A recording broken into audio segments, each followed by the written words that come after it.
Goeiemôre vriende, ons is die Here innig dankbaar dat hy vir ons uitgespaar het, dat hy vir ons 'n nuwe dag kom gee het en ons kan met groot sekerheid sê dat die Here ook in hierdie dag deur sy gees in ons wil werk om te wil sowel as om te werk na sy welbehae. Ons gaan vanmôre en vir die oggende wat kom so 'n bietjie stil staan by die gedagte van Hervormingsdag en wat dit vir ons beteken. En ek wil vir u die vers lees daar uit Hebreërs 13 vers 7. Die skrywer sê vir ons: "Gedenk julle voorgangers wat die woord van God aan julle verkondig het. Aanskou die uiteinde van hulle lewenswandel en volg hulle geloof na." Nou baie duidelik kom die Hebreërs skrywer en hy sê vir ons: luister, daar is voorgangers en julle moet na hulle lewe kyk en julle moet hulle lewe gedenk en dan hulle voorbeeld navolg, hulle lewenswandel navolg. En een van hierdie groot figure in die kerkgeskiedenis, vriende, is die man Martin Luther. Nou Martin Luther was hierdie man wat die Here gebruik het om op te staan teen die vergryp van die Rooms-Katolieke Kerk in sy tyd, en die man wat opgestaan het vir die waarheid van die woord. En ons gaan vir julle 'n kort oorsig gee wat op hierdie dag gebeur het en waarom dit so baie belangrike dag in die kerkgeskiedenis is. En ek moet bely dat ek groot geword het sonder hierdie dag en ek het nooit gehoor van hierdie dag nie, en dit was eers op my kweeskooljare dat ek die vak kerkgeskiedenis gehad het en waar ek geleer het van hierdie baie besondere dag. En ek het dikwels daaraan gedink, waarom vier die kerk van die Here Jesus nie hierdie dag nie? Ons vier graag dae soos Kersfees en ons vier geloftefees, maar wat van hierdie besondere dag waar die Here 'n lyn in die sand kom trek het en die waarheid van sy woord kom eer het deur sy woord vir ons te gee, dat ons dit kan verstaan en kan begryp. Nou wat gebeur in hierdie tyd, vriende? As ons die geskiedenis gaan navors, dan sien ons baie duidelik dat die Rooms-Katolieke Kerk diktatorskap uitgevoer het, nie net in die kerk van die Here Jesus nie, maar ook in die land, en selfs die mense en die regeerders van daardie tyd was redelik bang vir die Rooms-Katolieke Kerk. Waarom? Want die paus het basies die troon van God op aarde beset, en hierdie man, die paus, was eintlik soos God op aarde, en daar was sekere dinge wat hy gesê het wat wet was, en mense het eintlik hom gesien as God se verteenwoordiger. Daar was ook baie wanpraktyke in die Rooms-Katolieke Kerk gewees. Ons dink aan sekere gebruike soos die aflaatstelsel, en dit het op 31 Maart 1515 begin plaasvind, toe daar toestemming gegee was deur Paus Leo, dat daar aflaatbriewe gekoop kon word om 'n kathedraal te bou vir die Romeinse Kerk. Nou, hoe hierdie aflaatbriewe gewerk het, vriende, dit was eenvoudig 'n brief wat jy kon koop, wat dan ook die sondes van jou of van jou afgestorwenes kan vergewe, of dan ook jou tyd in die vagevuur kan verhinder. Nou wat was die vagevuur gewees? Die Romeinse Kerk het 3 goed geglo. Eerste plek, as jy 'n goeie Rooms-Katolieke persoon was, dan sou daar genoeg meriete vir jou gewees het om in die hemel te kom. Dan was daar die minder toegewyde Rooms-Katolieke. Hulle sou 'n tyd in die vagevuur moes deurbring om hulle voor te berei vir die hemel, en dan die wat glad nie in die Romeinse Kerk behoort het nie, wat dan hierdie langer tyd in die vagevuur moes deurbring om hulle dan te reinig om reg te wees vir die hemel. Nou wat gebeur het as mense gesterf het, het hulle hierdie aflaatbriewe verkoop om dan ook die tyd in die vagevuur te verkort, en was daar dan ook 'n vergifnis vir sonde gegee deur hierdie paus en dan die persone wat die aflaatbriewe verkoop het. Nou, Martin Luther, wat 'n baie geleerde man was op daardie stadium, het al reeds afgestudeer, hy het 'n graad in die regte verwerf, en later ook 'n getroue student geword van die woord van die Here. Ons almal ken van sy geweldige omkeer, waar die Here sy siel kom red het, nadat hy die woorde gelees het van Romeine 1 vers 16 en 17, wat sê, ek skaam my nie oor die evangelie nie, want dit is die krag van God tot redding vir elkeen wat glo, eers vir die Jood en vir die Griek, want die geregtigheid van God word daarin geopenbaar, uit geloof tot geloof, soos geskryf is, maar die regverdige sal uit die geloof lewe. Nou dis iets wat die Romeinse Kerk nie geglo het nie. Die Romeinse Kerk het geglo aan Christus en werke, soos die meeste kerke vandag maar nog steeds glo. Die Romeinse Kerk glo nie aan uit genade is julle gered deur die geloof en die geloof alleen in Christus alleen nie. Daar's altyd ietsie wat bygevoeg was, of dit nou die keuse van die mens was, of dit nou werk aan die ander kant was, en dis maar nog die gebruik in die deursnee kerk vandag en selfs sogenaamde evangeliese kerke, waar as die mens nie kan God nie, en Martin Luther het opgestaan, want die regverdige sal uit die geloof lewe. Geloof is nie 'n werk nie, geloof is 'n geskenk wat God in jou hart vir jou gee, en daarom kan jy glo dat Jesus die Seun van God is. Nou wat doen Martin Luther?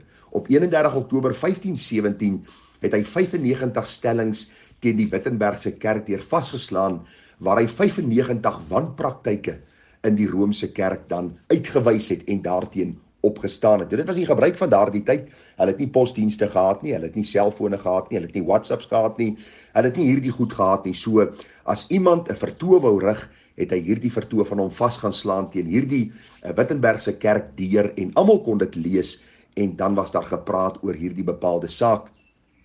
Nou Martin Luther, wat op daardie stadium 'n dosent was, vriende aan hierdie universiteit te Wittenberg, het dan ook hierdie sake neergelê en dan ook die Romeinse kerk uitgedaag om hom antwoorde te gee op die bepaalde vraagstukke wat hy gehad het. Wat doen hulle? Hulle het hom gedaag voor die konsilie van Worms en daar het hulle hom verplig om al sy werke te verbrand en ook dit wat hy geskryf het te herroep en dan die paus se gesag te erken. En vriende, vandag in kerke gaan dit presies dieselfde. Mense stel nie meer belang in die woord nie. Die oomblik wanneer jy hulle leerstellings uitdaag aan die hand van die woord, dan word jy geëlimineer. Glo my, mense is deur hierdie proses self. Jy word geëlimineer as jy nie saam met 'n kerk se leerstelling stem nie. En dan skryf van die groot predikers in kerke dat elkeen het sy eie tradisie waarvolgens hy die skrif verklaar. Wat 'n klomp leuns. 'n Mens verklaar die skrif nie volgens tradisie nie, maar volgens die grammaties-historiese verklaring van die skrif. Eenvoudig skrif met skrif. En die skrif kan nie teen homself praat nie. Ek het so 2 dae terug weer na 'n boodskap geluister van 'n prediker wat gepreek het teen die sogenaamde gereformeerde leer en die leuns wat hy blaatant van sy kansel kwyt geraak het aan die mense wat voor hom sit, wat bedien moet word met die woord, was eintlik vir my verregaand en ek het gedink aan, dis presies die herhaling van wat Martin Luther deur moes gaan in die tyd van die Romeinse kerk. Hy moes opstaan teen die valse praktyke van sy tyd en vandag is dit nog presies dieselfde. Jy glo of aan die kerk se leer, of jy word geëxkommunikeer, jy word uitgedryf. En Martin Luther moes ook op 'n punt kom, en hy moes gesê het, ek kan nie meer verder met die kerk se leuen saamgaan nie, die woord van God en die woord van God alleen. Wat gebeur met Martin Luther? Hy word voor die konsilie van Worms gedaag, en daar word hy dan ook die opdrag gegee om alles te verbrand, sy absolute loyaliteit aan die Romeinse kerk te verklaar. En hy sê hier die volgende woorde, ek lees vir u in Engels. Hy sê aan die einde van sy verhoor, nadat hulle van hom gesê het, dat hy moet terugkeer na die Romeinse gebruik, en hy sê vir hulle, luister, unless I am convinced by the testimony of the scriptures, or by clear reason, for I do not trust either in the Pope or in councils alone, since it is well known that they have often erred and contradicted themselves. I am bound by the scriptures I have quoted, and my conscience is captive to the word of God. En hierdie vriende is die saak waar u en ek by moet uitkom. Ons moet stil staan by die woord van die Here. Luister, ek het groot geword met oorleweringe, tradisies, sekere genesingsskole, sekere mense wat ekstra genadewerke deelagtig geword het, mense wat sekere ervarings en belewennisse gehad het, mense wat die stem van God hoor, wat vir jou sê, God het vir my gesê, die Gees het vir my gesê, en al hierdie dwalinge en buitebybelse valse dinge was ek gebombardeer mee vir baie jare, totdat by die punt uitgekom het, dat ek in 'n kleiner mate ook moes opstaan en sê, ek kan nie verder met die leuen saamgaan nie. Die waarheid van God se woord is my belangriker as enige tradisie, as my opvoeding, as enig iets anderste. En ek moes standpunt ingeneem het vir God se woord. En die woord van die Here moet die lig vir my pad en lamp vir my voet wees. Ag vriende, u moet tog nie almal glo wat sê die woord van God is vir ons belangrik en ons kerk se lese is so sê die Here nie. Toets dit aan die hand van die woord. Die oomblik as jy iemand se leerstelling uitdaag en hy weier om met jou daaroor te praat, dan wys dit vir jou dat die woord van die Here ondergeskik is aan die leerstellings. En daar is hoeveel kerke vandag wat presies hierdie praktyk het. Daarom het ons nodig om 31 Oktober te herdenk, om mense weer op te roep en te sê, daag jou kerk uit oor sy leuns, daag jou kerk uit oor sy verkeerde praktyke, daag jou kerk uit oor sy tradisionele preek van die woord, wat nie skriftuurlik bewys kan word nie. En daag jou oudstes uit, jou leiers uit en sê vir hulle, sê vir my, wat sê die Here oor hierdie bepaalde saak? En dis die inleiding van ons boodskapie vir wat nog gaan volg. Vriende, uit hierdie reformatie of uit hierdie hervorming is daar 5 Saulas gebore. Ons gaan baie kortliks daarna kyk met die gebed van my hart, dat u en ek sal sien, 31 Oktober is belangrik vir die kerk van die Here Jesus, omdat daar 'n man met die naam van Martin Luther opgestaan het, teen 'n bose praktyk, en hy het hierdie boosheid raak gesien, uitgewys, dit het hom sy werk gekos, dit het hom sy plek in die kerk gekos, maar vriende, dank die Here, ons kan die vrug eet daarvan.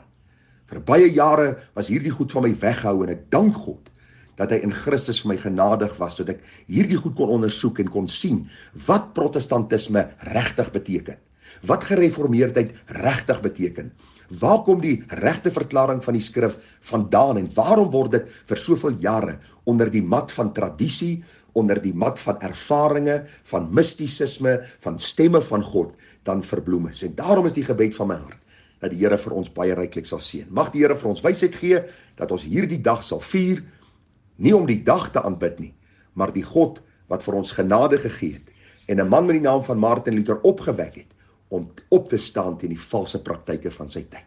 Mag die Here ons ryklik seën, ons praat bietjie môre oor die Saulas. Mooi dag vir u verder, tada.